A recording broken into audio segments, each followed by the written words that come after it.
I was approached by Willie Logan, the Opalaka CEO. I think now maybe almost 8 years ago, or yeah, maybe about 8 years ago, I've been involved with Opalaka, and he shared his vision for the community at the time in terms of what OLCDC is aiming to achieve and the work that they've been doing in the community. And so he invited me to curate an exhibition for them. And that was really the genesis of our conversation, and in terms of thinking and looking, and because of my experience having worked in South Africa and understanding the dynamics of how do you begin to provide access to a community that's been disadvantaged. People who don't go to museums, people who don't, buy art in any way, but people who appreciate beautiful things. I mean, everybody does. So how do you create that space where you can be inviting enough so that people begin to feel less threatened when they walk into an art space, feel like there's something that they can gain in terms of just looking at things that they would not see anywhere else in their community. And so, OLCDC created a space called the Arc, which is mostly a cultural, I would say like a cultural center, which, has exhibitions, has performances, has workshops. And so it has become this cultural hub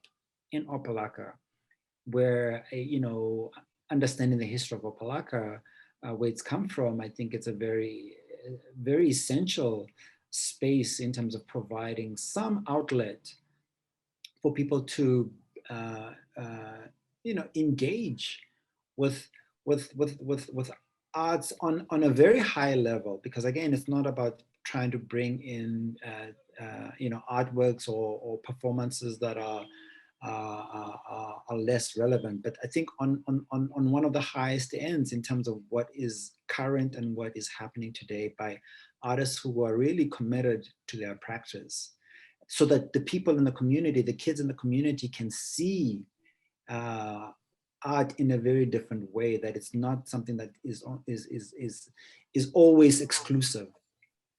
that they too can become artists and learn to become artists in the ways that these artists are making art and are trying to live off their art. And so in the 8 years I've been engaged with Willie, we've done a lot of projects in Opalaka and continue to do more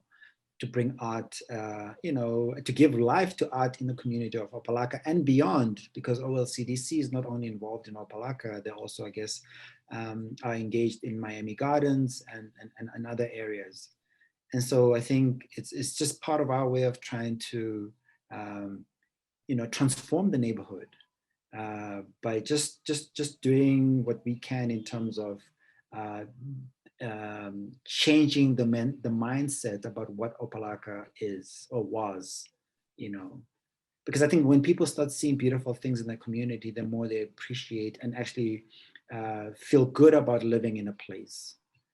And so we are one of the maybe few organizations in that community that is sort of driving that and trying to create, places for people to not only look at art, but to think about art and to see art